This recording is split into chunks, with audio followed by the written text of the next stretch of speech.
تمہیں تو میں نیچے جا کر پوچھتی ہوں، اس نے دانت پستے ہوئے سرگوشی کی۔ تمہیں بہت شوق تھا چھت پر آنے کا۔ میں جا رہی ہوں، وہ سیڑھیوں کی طرف بڑھنے لگی۔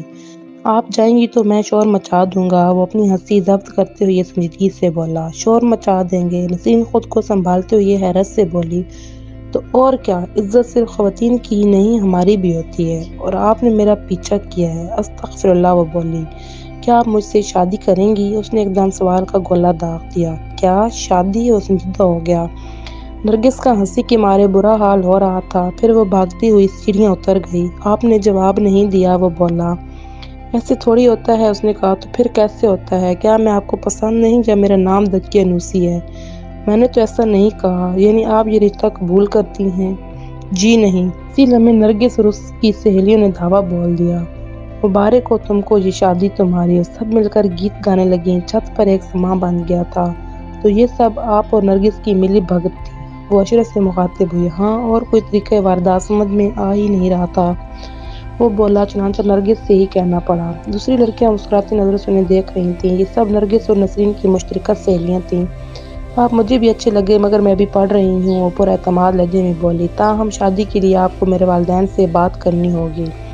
چلو سکینہ کو بھی بتاتے ہیں، وہ سب کہتی ہوئی چلی گئیں۔ ان کے ساتھ نسرین بھی جا چکی تھی۔ المختصر، اس خوشگوار واقعے کے نتیجے میں نسرین کی شادی اشرف سے ہو گئی۔ ان دنوں وہ سیکنڈ ایئر کے امتحانات دے رہی تھی۔ چنانچہ شادی تک تعلیم بھی مکمل ہو گئی اور وہ اشرف کی دلہن بن کر اس کے گھر آ گئی۔ شادی کے ابتدائی چند سال بہت اچھے اور خوشگوار تھے، کسی چیز کی کمی نہیں تھی۔ چنانچہ دوست، عزیز و اقارب اور رشتہ دار بھی شمار سے باہر تھے۔ ایسا ہی ہوتا ہے، اچھے وقت میں سب اچھے ہوتے ہیں اور برے وقت میں کوئی ساتھ نہیں دیتا۔ ایسا ہی کچھ حادثہ اشرف کے ساتھ بھی ہوا تھا۔ اگلے مہینے وہ چھٹی پر آیا تو بجھا بجھا اور پریشان لگ رہا تھا۔ عمومی طور پر وہ 2-3 دن ہی گھر پر رہتا تھا، مگر اس بار جب اسے 1 ہفتہ ہو گیا تو نسرین کو فکر لاحق ہونے لگی۔ اشرف، کیا بات ہے؟ تم جب سے آئے ہو پریشان اور کھوئے کھوئے سے ہو۔ تم نے واپس نوکری پر جانے کی بات بھی نہیں کی۔ نسرین کے استفسار پر اس نے گہری سانس لی اور اسے افسردہ نگاہوں سے دیکھتے ہوئے بولا۔ نسرین، ہماری کمپنی بند ہو گئی ہے، اب میں نوکری پر نہیں جاؤں گا۔ ایسے کیسے اچانک؟ قسمت اچانک ہی خراب ہو جاتی ہے، وہ اس کی بات کاٹتے ہوئے بولا۔ اور مصیبت کسی سے اجازت لے کر نہیں آتی۔ مگر اب کیا ہوگا؟ وہ افسردگی سے بولی۔ ہونا تو وہی ہے جو ازل سے ہمارے نصیب کی تختی پر لکھ دیا گیا ہے، وہ اس کا ہاتھ سہلاتے ہوئے بولا۔ انسان تقدیر کے آگے بے بس اور مجبور ہے۔ بچے اسکول جاتے ہیں، پھر کرائے کا مکان اور دیگر اخراجات، وہ بڑبڑاتے ہوئے بولی۔ ابھی تو جو کچھ پس انداز کر کے رکھا ہوا ہے اس سے تو کچھ دن گزر جائیں گے، وہ بولا۔ آگے جو اللہ کو منظور۔ تم ٹھیک کہہ رہے ہو، مگر کب تک؟ کہتے ہیں کنویں بھی خالی ہو جاتے ہیں۔ نسرین کی یہ بات درست ثابت ہوئی۔ آخر کار کنواں بھی خالی ہو گیا۔ بچے پرائیویٹ اسکول سے سرکاری اسکول میں آ گئے اور وہ شہر سے کرائے کا مکان چھوڑ کر گاؤں میں، جہاں بھی کرائے کا مکان تھا، جیسے تیسے زندگی گزرتی رہی۔ برا وقت تو جیسے آ کر ٹھہر ہی گیا تھا۔ نسرین تعلیم یافتہ اور ذہین عورت تھی۔ اس نے کسی نہ کسی طرح اشرف کو قائل کر لیا اور ایک پرائیویٹ اسکول میں بطور ٹیچر ملازمت کرنے لگی۔ نسرین، یہ ملازمت تمہارا اپنا فیصلہ ہے، پہلے دن اشرف نے کہا تھا۔ بس خیال رکھنا، چاروں طرف گدھ بیٹھی ہوئی ہیں اور میرے پاس اب تمہارے سوا کچھ بھی نہیں رہا۔ اشرف، تمہیں مجھ پر بھروسہ نہیں ہے؟ وہ مستفسر ہوئی۔ تم پر تو بہت زیادہ بھروسہ ہے، مگر اب اپنی قسمت پر بھروسہ نہیں رہا، اس نے آزردگی سے کہا۔ یہ کیا، مجھے مایوس نہ ہونے کی نصیحت کرتے ہو اور خود اب حقیقت سے نگاہیں چرانا ممکن نہیں رہا، وہ بولا۔ ہم خود کو جھوٹی تسلی دے کر بہلا تو سکتے ہیں، مگر چلو اب بس کرو، وہ نرمی سے بولی۔ مجھے دیر ہو رہی ہے، ویسے بھی آج پہلا دن ہے۔ وہ اسے مطمئن کر کے چلی گئی۔ پہلے ہی دن اسے اندازہ ہو گیا کہ اشرف ٹھیک کہہ رہا تھا۔ یہ معاشرہ مردوں کا ہے، یہاں کوئی مجبور اور بے بس عورت احساس تحفظ اور عزت سے نہیں رہ سکتی۔ دنیا اچھے برے لوگوں کو اماجگاہ ہے، مگر ستم ظریفی یہ ہے کہ برے وقت میں ہمیشہ برے لوگ ہی ملتے ہیں۔ یہ ایک بہت بڑا اور مشہور اسکول تھا، جس کا اندازہ اس کی پرشکوہ عمارت سے ہی ہو جاتا تھا۔ گیٹ پر باوردی گارڈ مستعد اور الرٹ کھڑے تھے۔ وہ آٹو سے اتری اور سست روی سے چلتی ہوئی اسکول میں داخل ہوئی۔ خوبصورت تو وہ تھی ہی، مگر آج اسکول میں چونکہ اس کا پہلا دن تھا، چنانچہ اس نے تھوڑا سا اہتمام بھی کر لیا تھا۔ اس کی شادی کو کئی سال ہو چکے تھے، مگر کوئی ماننے کو تیار ہی نہیں تھا کہ وہ شادی شدہ اور 2 بچوں کی ماں ہے۔ وہ پرنسپل کے آفس میں داخل ہوئی۔ آپ نسرین اشرف؟ پرنسپل فاروق نے استفسار کیا۔ وہ ایک جوان اور خوش شکل آدمی تھا۔ نسرین نے اس کی عمر کا اندازہ 35 کے قریب لگایا تھا۔ نہ جانے کیوں پہلی نظر میں اسے اچھا نہیں لگا تھا۔ بیٹھیے، وہ اپنا چشمہ درست کرتے ہوئے بولا۔ اس کی چبھتی ہوئی آنکھیں اس کے چہرے پر جمی ہوئی تھیں جیسے اس کا ایکس رے کر رہا ہو۔ مجھے شیخ صاحب نے آپ کے سلسلے میں خصوصی طور پر کہا ہے۔ پتہ نہیں کیوں، وہ بولا۔ ویسے تو ہمیں ٹیچرز کی ضرورت نہیں ہے، مگر چونکہ آپ کو ضرورت ہے تو ہم نے بھی انکار نہیں کیا۔ تھینک یو سر، وہ یہ کہتے ہوئے اس کے پتہ نہیں کیوں کہنے پر غور کر رہی تھی۔ ساتھ وہ شیخ صاحب سے متعلق سوچنے لگی جو اشرف کے اچھے وقت کے اچھے دوست تھے۔ اب تو صرف واقفیت ہی رہ گئی۔ کیا پڑھائیں گی آپ؟ وہ مستفسر ہوا۔ اردو، اس نے فوراً کہا۔ کیوں؟ کیونکہ مجھے اردو ہی آتی ہے۔ دیکھیے نسرین، اردو کی ٹیچر تو موجود ہیں اور پڑھا بھی رہی ہیں۔ دراصل ہمیں میتھ ٹیچر کی ضرورت ہے۔ وہ سوچ میں پڑ گئی۔ ابھی تو یہ کہہ رہا تھا کہ کسی ٹیچر کی ضرورت نہیں۔ Any problem? وہ اسے گھرتے ہوئے بولا۔ وہ اس کی نیت سے خبردار ہو چکی تھی۔ یس سر، وہ بولی۔ میتھ سے مجھے الجھن ہوتی ہے۔ الجھن ہوتی ہے یا آپ کو ریاضی آتی ہی نہیں؟ ایسا ہی سمجھ لیں سر۔ ہم چائے پئیں گی؟ نہیں سر، ٹھیک ہے، میں اردو ٹیچر رمشا سے بات کرتا ہوں۔ اگر وہ مان جائیں تو آپ ان کی جگہ اردو اور وہ میتھ پڑھا دیا کریں گی۔ وہ کرسی سے اٹھتے ہوئے بولا۔ تھینک یو سر، میں ممنون رہوں گی۔ مجھے اس ملازمت کی ضرورت ہے۔ اٹس اوکے، دیے سے ہی دیا جلتا ہے۔ وہ اسے معنی خیز نگاہوں سے دیکھتے ہوئے باہر نکل گیا اور وہ سوچ میں پڑ گئی۔ دیے سے دیا جلتا ہے، مان اس کے ذہن میں کوندا سا لپکا اور جھرجھری سی آ گئی۔ ایک شخص سے بچ کر رہنا نسرین، اس نے خود سے کہا اور گہری سانس لیتے ہوئے تعصب سے سر ہلانے لگی۔ رمشا نے تو صاف انکار کر دیا ہے، وہ آفس میں داخل ہوتے ہی بولا۔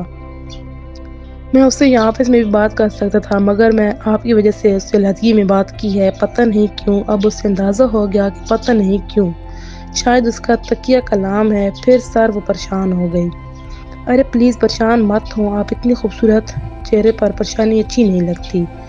وہ جلدی سے بولا۔ آپ چاہیں گی تو میں رمشا کی نوکری ہی ختم کر دوں گا۔ نہیں سر، میں کیوں چاہوں گی؟ ویسے آپ کو چاہنا چاہیے۔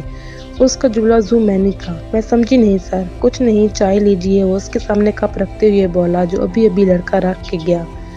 وہ اس کی باتوں کی ہیر پھیر کو سمجھ رہی تھی۔ اسے اپنی بے بسی پر رونا آ رہا تھا، مگر وہ اپنی مجبوری سے کمپرومائز نہیں کر سکتی تھی۔